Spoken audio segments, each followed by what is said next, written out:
बहुत ही अहम मसला आपके सामने रखना है। पिछले 2-3 सालों से एक ट्रेंड देखने में मिला है कि लोगों के ऊपर जाली, झूठे तौहीन मज़हब या तौहीन रसालत सल्लल्लाहु अलैहि वसल्लम के इल्ज़ामात लगा दिए जाते हैं। ये झूठे और गलत इल्ज़ामात लगाकर मासूम लोगों को फंसवा दिया जाता है, या वो मारे जाते हैं जान से, या वो सालों साल जेल में चक्की पीसते हैं और बाहर उनका ख़ानदान जो होता है वो किसी को चेहरा दिखाने के काबिल नहीं रह जाता। हम बगैर तहकीक किए जज, ज्यूरी, एग्जीक्यूशनर बनते हैं, उनके ऊपर फतवे भी लगा देते हैं, और बाहर रहने वाले जो उनके घर वाले होते हैं वो भी मारे जाते हैं सारे काम के अंदर, और जो जेल में होता है वो तो बेचारा मारा ही जाता है। आपको पता है कि पाकिस्तान में बहुत ही सख्त किस्म के कवानीन मौजूद हैं तौहीन मज़हब के बारे में। उन कवानीन के होते हुए भी जाली और झूठे इल्ज़ामात लगाकर उन कवानीन के अंदर लोगों को फंसवा दिया जाता है। इस्लामाबाद हाई कोर्ट के अंदर एक केस चल रहा है जो आपको हम बता चुके हैं। अब एक और दिलखराश किस्म की वीडियो सामने आई है।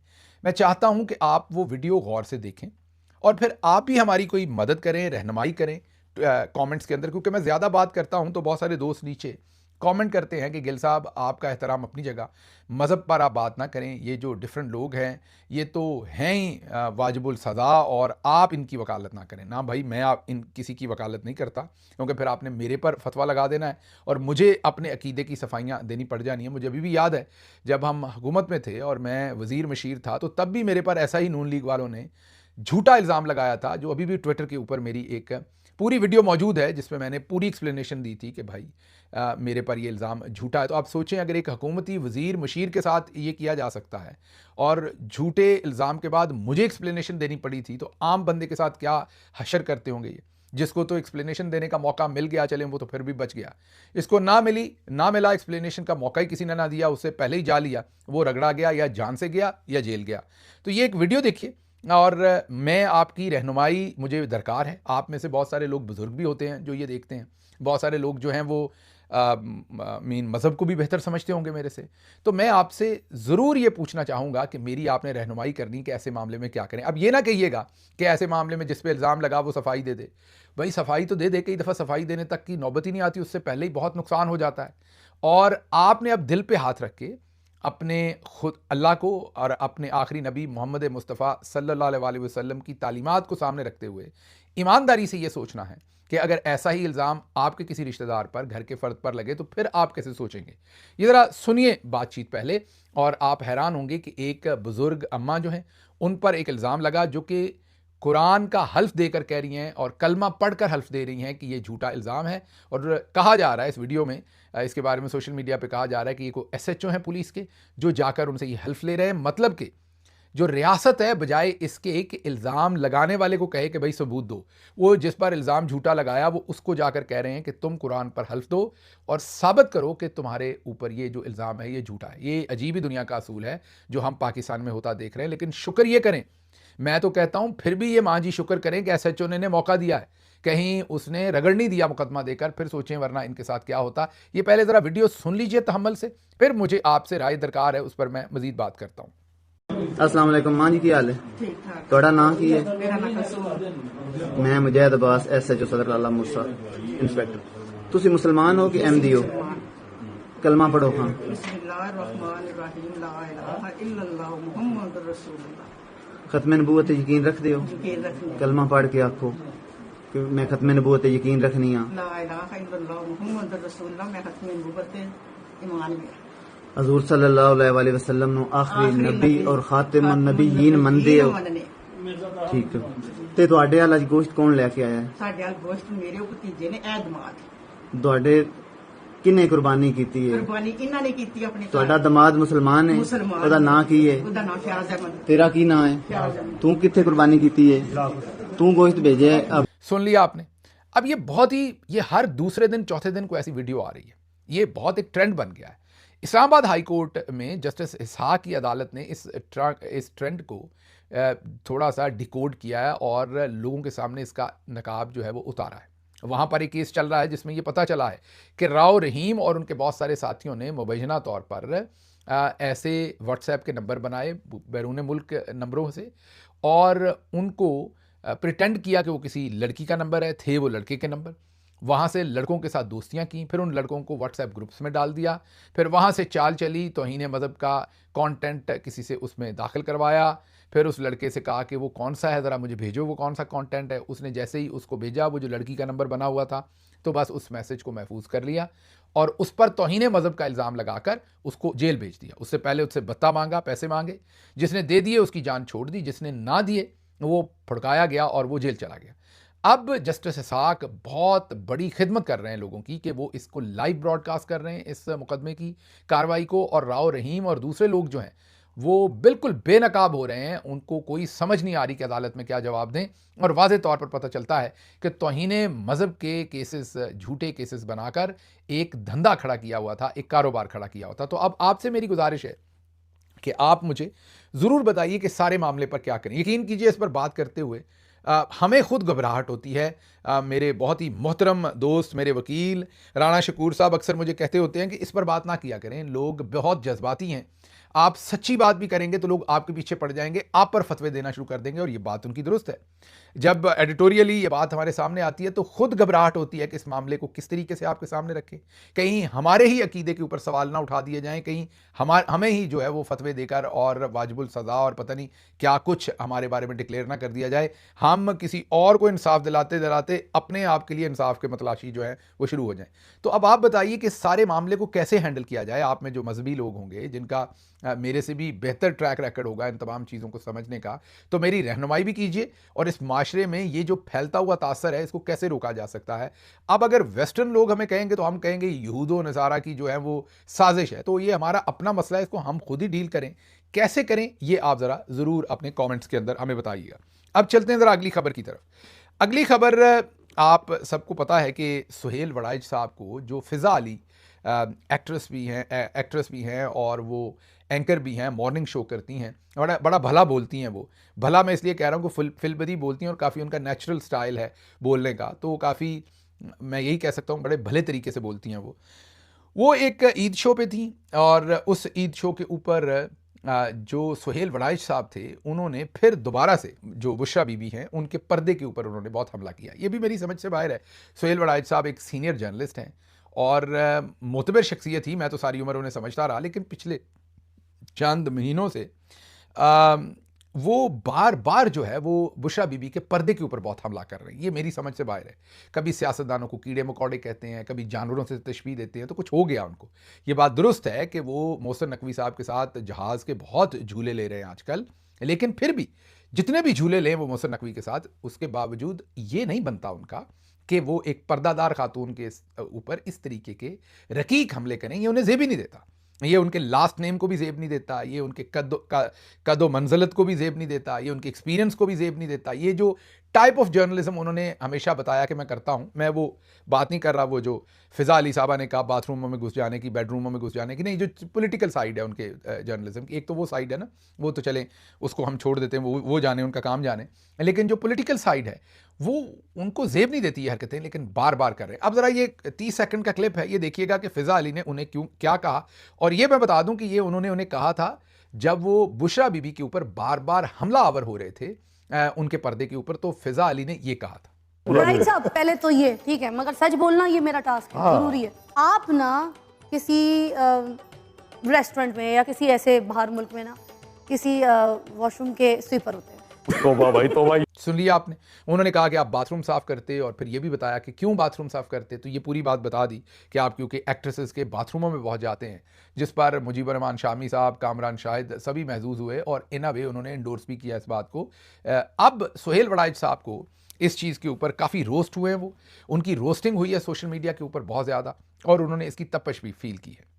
उन्होंने एक ट्वीट किया है जिसमें उन्होंने कहा है कि मैं तो गली का रोड़ा हूँ, और मियाँ मोहम्मद बख्श साहब का उन्होंने एक शेर जो है वो, या उनका एक एक्सप्रेशन जो है वो भी उन्होंने उसमें रिप्रोड्यूस किया है। मियाँ मोहम्मद बख्श साहब जो है वो खासा दी गल आमा अगे नहीं मुनासिब करनी, मिठी खीर पका जो कुत्तियाँ अगे तरनी। तो मियाँ मोहम्मद बख्श साहब ने तो बहुत ही गहरी बातें कही हैं। अब मियाँ मोहम्मद बख्श साहब से अगर किसी शख्स को उन्स हो, या उनकी वो ताबेदारी करता हो या उनकी शायरी को पढ़ता और सुनता हो, वो अपने आप को गली का रोड़ा भट्टा समझता हो, तो वो किसी की भी बीवी पर, पर्देदार खातून पर ऐसे रकीक हमले नहीं करता। वो मोहसिन नकवी साहब के साथ जो जहाज़ के झूले लेने वाले लोग हैं, वो अब मियाँ मोहम्मद बख्श साहब के नाम को इस्तेमाल ना ही करें तो बेहतर है। हमारे ये दोस्त पता नहीं उनको बीच में कहाँ ले आए। वो खातून ज़ाहिर है ज़िच हुई, जिस तरीके से आपने बुशरा बीबी के ऊपर रकीक हमले किए। वो खातून जो है उनको बुरा लगा एक खातून होने के नाते। उन्होंने आपको कह दिया कि आप बाथरूम साफ़ करते अगर कहीं पे भी होते, क्योंकि आप हर एक्ट्रेस के बाथरूम में घुस जाते हैं। अब आपने बजाय इसके कि आप ये कहें कि हाँ वो मैंने बुरा काम किया, मुझे नहीं करना चाहिए, या आप रीथिंक करें अपने तर्ज अमल के ऊपर कि आप बुशरा बीबी के ऊपर इतने रकीक, ज़ाती और घिरे हुए हमले क्यों करते हैं। आप मियाँ मोहम्मद बख्श साहब को निकाल लाए हैं। सो फंस गई जान शिकंजे अंदर, ज्यों वेलन च गन्ना रौ नू कहे हुण रहे मोहम्मद जे रवे ते मन्ना। मोहम्मद इसमें मियाँ मोहम्मद बख्श साहब अपना नाम इस्तेमाल कर रहे हैं इस शेर में। तो वो कहते हैं कि जब गन्ना जो है वो बेलने में फंस जाता है तो उसकी जान फंस जाती है। तो जब वो बेलना चलता है तो उसमें से रस निकलता है गन्ने में से। तो अगर उस वक्त कहो ना रस को कि वो गन्ने को ना छोड़े, क्योंकि बुरा वक्त आता है ना, वो जैसे ही पीसता है उसको तो उसमें से रस निकल जाती है। तो बहुत ही डीप शेर है ये भी मियाँ मोहम्मद बख्श साहब का। तो बड़ाई साहब ना करें ऐसे। मैं आपसे दस्त बदस्त गुजारिश करता हूँ कि ख़वातीन के ऊपर ठीक है आप इस वक्त मुकम्मल पार्टीबाजी कर रहे हैं, ठीक है आप इस वक्त मुकम्मल तौर पर मोहसिन नकवी साहब के, मैंने आपको कहा ना कि हम रकाब हुए हुए हैं, नवाज शरीफ के हम रकाब हुए हुए हैं। इमरान खान आपका अपोनेंट सियासी लीडर ही सही, लेकिन आप उनके घर की ख़वातीन पर इतने रकीक हमले ना करें। बेलने में गन्ना किसी भी वक्त आ जाता है, और जब बेलने में गन्ना आता है तो फिर जो रस होता है, रौ होती है, उसको गन्ने के अंदर रहना फिर मुश्किल हो जाता है। तो मैं आपसे यही गुजारिश करूंगा कि थोड़ी मेहरबानी करें, वरना और अब आप जो गुस्सा करके ये सारा गुस्सा निकाल रहे हैं फ़िज़ा अली पर, इसकी भी हमें कोई समझ नहीं कि आप क्या करने की कोशिश कर रहे हैं। अगली खबर की तरफ चलते हैं जी। अगली खबर, बिलावल जरदारी साहब ने आउट ऑफ नोवेयर एक बयान दाग दिया है। उनसे पूछा गया है कि पता चल रहा है कि इमरान खान साहब की ज़मानत हो रही है, तो आप इस पर क्या कहते हैं। उन्होंने कहा कि अगर अदालतें ज़मानत देती हैं, कानून के मुताबिक अदालतें ज़मानत देती हैं, तो हमें इस पर किसी किस्म का कोई एतराज़ नहीं। भाई आप हैं कौन? मैं कोई आपकी तहकीर नहीं कर रहा, लेकिन आपसे पूछ के उन्होंने ज़मानत देनी है नहीं देनी। तो फील्ड मार्शल साहब इसको सारा कंट्रोल कर रहे हैं और उन्होंने अपनी मर्जी से इसकी ज़मानत होने देनी है या नहीं होने देनी। आप बीच में ऐसे ही, उन्होंने कहा कि अगर इमरान खान को ज़मानत दी तो मेरी पार्टी इसको चैलेंज नहीं करेगी। है आप कैसे चैलेंज करेंगे? आपकी तो फेडरल गवर्नमेंट ही नहीं है, आप तो सिंध में हैं, चले ऊपर सदर हैं आपके वालिद, गवर्नमेंट में आप बैठे हैं, लेकिन ये फैसला तो फील्ड मार्शल ने करना है शहबाज शरीफ के थ्रू। आप तीसरी तरफ से कोई आपका ज़ाती मुकदमा थोड़ी है इमरान खान के खिलाफ कि आप अदालत में नहीं जाएंगे या जाएंगे। आप पहले कौन सा अदालत में इमरान खान के खिलाफ जो अब आप नहीं जाएंगे? बिन फजूल बेहुदा बातें, ये भी आपको फे बनाने के चक्कर में हैं जो बिलावल जरदारी साहब हैं। और ये वही हैं जिन्होंने कहा था मैं ब्रूट मेजॉरिटी के साथ जो है वो ये पास करवाऊंगा 26वीं आईनी तरमीम, और आज ये इंसाफ ढूंढ रहे हैं कि अदालतें अगर इंसाफ करेंगी और कानून के मुताबिक फैसला करेंगी तो कौन सा कानून, वो तो आपने तबाही करवा दी। अच्छा जी, खैबर पख्तूनख्वा का बजट जो है वो 13 जून 2025 को असम्बली में पेश किया जाएगा। अब इस पर सोशल मीडिया पर बहुत बहस हो रही है। मैंने इसे जो टॉप लीडरशिप है उसके सामने इस बात को रखा है, देखते हैं वो इसके ऊपर क्या एक्शन लेते हैं। रखा मैंने ये है कि सोशल मीडिया के ऊपर इस वक्त बहुत ज़्यादा ट्वीट्स हो रहे हैं, बहस हो रही है कि इमरान खान साहब ने जेल से ये पैगाम भेजा था कि जब तक मुझे ब्रीफिंग नहीं मिल जाती खैबर पख्तूनख्वा का बजट जो है वो पास नहीं किया जाएगा। अब अभी तक ये नहीं पता कि उन्हें ब्रीफिंग दी जा चुकी है या नहीं दी जा चुकी। तो मेरी रिक्वेस्ट मैंने यही की है खैबर पख्तूनख्वा की हुकूमत से कि अगर तो खान साहब को ब्रीफ कर दिया गया है और उन्होंने अप्रूव कर दिया है तो फिर बराए मेहरबानी बाहर वर्कर्स को भी बताया जाए, हम सबको बताया जाए कि खान साहब की अप्रूवल हो गई है और अब बजट जो है वो असेंबली में टेबल किया जाएगा। अगर ब्रीफिंग नहीं हुई तो फिर ये 13 तारीख को खान साहब की अप्रूवल के बगैर कैसे टेबल हो सकता है और कैसे अप्रूवल की तरफ मामला चल सकता है। फिर लोग क्वेश्चन भी करेंगे, तनकीद भी करेंगे। जब तनकीद करेंगे तो हमारे कई दोस्तों को फिर बुरी लगती है तनकीद के, ये देखें जी इलेक्टेड गवर्नमेंट पर तनकीद हो रही है। तो हम वक्त पर इंफॉर्मेशन क्यों नहीं देते अपने वर्कर्स को, अपने सोशल मीडिया के लोगों को? अगर हम वक्त पर, अगर आपने इमरान खान साहब से अप्रूवल ले ली है बजट के जो फीचर्स हैं वो बताकर, जो बजट की डिफरेंट डायमेंशंस हैं या उसके एस्पेक्ट्स हैं उनको बताकर अगर अप्रूवल ले लिया तो सबके सामने रख दें ताकि कोई आप पर तनकीद ना हो। और अगर नहीं ली तो फिर भी बताएं कि हम परसों ले रहे हैं, तरसों ले रहे हैं, पास करने से पहले लेंगे, ताकि आप पर गैर ज़रूरी तनकीद ना हो जिसका बाद में आपको अफसोस होता है। अगली खबर आपके सामने रखेंगे। 14 जून बरोज़ हफ्ता वाशिंगटन डीसी में जो अमेरिका के अंदर वाशिंगटन डीसी में जो पाकिस्तानी एम्बेसी है, जी हाँ, वाशिंगटन डीसी में 14 जून बरोज़ हफ्ता ये वाशिंगटन डीसी के अंदर जो पाकिस्तानी एम्बेसी है उसके सामने एक एहतजाज हो रहा है, क्योंकि फील्ड मार्शल आसिम मुनीर साहब के बारे में पता चला है कि वो अमेरिका आ रहे हैं। तो अगर आप वाशिंगटन डीसी के इर्द गिर्द हैं या आप चंद घंटे की मुसाफत पर हैं और पहुंच सकते हैं, तो मेरी आपसे गुजारिश है कि वहां ज़रूर पहुंचिए। वहां आपकी मेरे से भी मुलाकात होगी और भी बहुत सारे अकाबरीन जो हैं वो वाशिंगटन डीसी जो हैं वो पहुंच रहे हैं। अब चलते हैं ज़रा अगली खबर की तरफ, और वो किसानों के साथ है। किसानों की तबाही फेर दी गई है पाकिस्तान के अंदर, और इस वक्त तक पता ये चल रहा है कि कोई ऐसी फसल नहीं है जो आधी भी हुई हो। मीन बिल्कुल तबाही निकल गई है फसलों की हर जगह पर, हर फसल में किसान को। कल हमने भिंडी की बात भी आपको दिखाई कि 1 रुपए किलो भिंडी बिक रही है। मीन 1 रुपए 10 पैसे 20 पैसे। उसकी वजह यह कि 50 रुपए मन, 40 किलो होते हैं एक मन में, तो 50 रुपए मन जो है वो भिंडी इस वक्त बिक रही है। तो ये कोई आप लगा लें कि 1 रुपया 25 पैसे फी किलो बिक रही है भिंडी। तो अब जो जिम्मेदार है, जो इसको उगाएगा, वो तो मारा गया। अब इन हालात के अंदर जो मुआवने खसूसी वज़ीर आला पंजाब सलमा भट्ट है, उन्होंने कहा है कि हमें सिर्फ किसान का नहीं सोचना। यहाँ पंजाब में 1,500-2 हज़ार किसान हैं, वहाँ 14 करोड़ अवाम भी है। ये आप दुरुस्त सुन रहे हैं, 1,500-2 हज़ार किसान हैं। ये दोबारा समझिएगा, ये मरियम नवाज साहबा की ये मुआवने खसूसी हैं बराए प्राइस कंट्रोल सलमा भट्ट। पता नहीं हमारी बहन खाना वाना ज़्यादा खाती हैं, इनके सर को गुबार चढ़ता है उसका, मुझे नहीं पता इनके सर को क्या चढ़ा हुआ है कि इनको ये नहीं पता कि 1,500-2 हज़ार से ज़्यादा किसान तो एक गांव के अंदर होते हैं। तो ये कौन सी बात कर रही हैं? 1,500-2 हज़ार किसान इन्होंने पूरे पंजाब में बना दिया। बस एक तो ये पढ़े लिखे नहीं है, ऊपर से ये कोशिश नहीं करते, और हमारे चौधरी साहब बज़िद हैं कि उन्होंने इन्हीं लोगों को हमारे ऊपर जो है वो नाफिज करना है। चौधरी साहब की बात आई तो इंडिया चलते हैं सीधे। वहाँ लेफ्टिनेंट जनरल राजीव घाई, deputy chief of army staff, और DGMO जो है उनको ऑपरेशन संदूर के लिए आत्म युद्ध सेवा मॉडल से नवाजा गया है। मतलब हमारी तरफ तो फील्ड मार्शल बनाया गया है, उधर कोई सितारा इम्तियाज़ वगैरह इस तरह का जंगी किस्म का कोई मेडल उनको दिया गया है। इधर हमने भी ये 4 दिन की झड़प के अंदर खुद ही फील्ड मार्शल हमने अपने आप को बनवा लिया। हमने झड़प की भी नहीं, वो एयरफोर्स वालों ने की, लेकिन हमने उसमें से फ़ायदा उठा लिया और अब भी हम गली गली करिया करिया जाके उसको मिल करने की कोशिश कर रहे हैं। दूसरी तरफ इंडिया वालों ने भी यही काम शुरू कर लिया, देखा देखी। उन्होंने कहा असी भी मेडल देना शुरू करिए। उन्होंने भी मेडल देना शुरू कर दिए अपने फौजी जो अफसरान हैं उनको। अल्लाह ही खैर करे, दोनों पार्टियां जो हैं बज़िद हैं कि ये जंग हमने जीती, वो कहते हैं हमने जीती। अब देखते हैं ये मामला जो है वो किस करवट बैठता है और आगे मामला जो है वो किस तरफ चलते हैं। पाकिस्तान चीन से J-35 स्टेल्थ प्लेन जो है वो 40 के करीब लेने जा रहा है, और ये बहुत ही मैं यही कहूँगा कि हाईटेक प्लेन है। J-10C के बाद ये J-35 जो है ये हाईटेक प्लेन होगा और बिल्कुल लेना चाहिए। मैंने तो पहले से कहा है कि एयरफोर्स का, मैं तो बल्कि 2-3 चीज़ों का तकाजा करूँगा कि एक तो एयरफोर्स का बजट बढ़ाया जाए, क्योंकि अब जंगी मिसाइलों की और एयरक्राफ्ट्स की है, तो दूसरा बजट कम कर लिया जाए। और ये मैं ये नहीं कह रहा उसमें को बहुत कमी की जाए, मतलब अगर वो उतना भी रख लिया जाए जितना पहले है, और जो गुंजाइश है हमारे पास पैसों की अगर कोई निकलती है तो वो एयरफोर्स की तरफ ज़्यादा डाइवर्ट की जाए।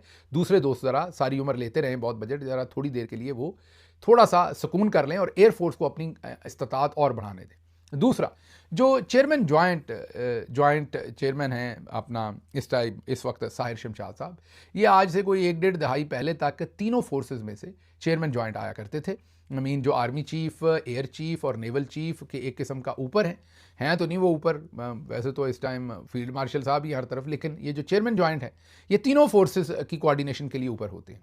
और आज से 10-15 साल पहले तक ये तीनों फोर्सेस में से बारी बारी आते थे, एक दफ़ा एयरफोर्स से, एक दफ़ा नेवी से, एक दफ़ा आर्मी से। तो चले आर्मी का साइज़ बढ़ा तो आप दो बारियाँ उसे दे दें, उन्हें एक बारी दे दें। लेकिन पिछले मेरा ख्याल मुशर्रफ साहब के ज़माने से या पता नहीं कब से अब इन्होंने कभी भी एयरफोर्स और नेवी से कोई चेयरमैन जॉइंट लगाया ही नहीं। अब आर्मी में से ही चेयरमैन जॉइंट जो है वो लगाया जाता है। तो मेरे ख्याल में अभी साहिर साहब की रिटायरमेंट आ रही है, तो एक तो आपने खुद तो अपने आप को फील्ड मार्शल बनवा लिया, लेकिन क्योंकि एयरफोर्स ने बहुत अच्छी परफॉर्मेंस दी है तो इस वजह से इस दफ़ा एयरफोर्स में से अगर चेयरमैन जॉइंट लगाया जाए, जो कानूनी तौर पर भी दुरुस्त है, होना भी चाहिए, और एक किस्म का आप उन्हें रिकग्नाइज़ भी करेंगे उनकी एफर्ट को, तो मेरे ख्याल में ये काम किया जाना चाहिए। उनके फ़ंड में भी इजाफा करना चाहिए। इसके साथ ही मुझे यहाँ से इजाज़त दीजिए। अल्लाह आपका हामी और नासिर हो। पाकिस्तान जिंदाबाद।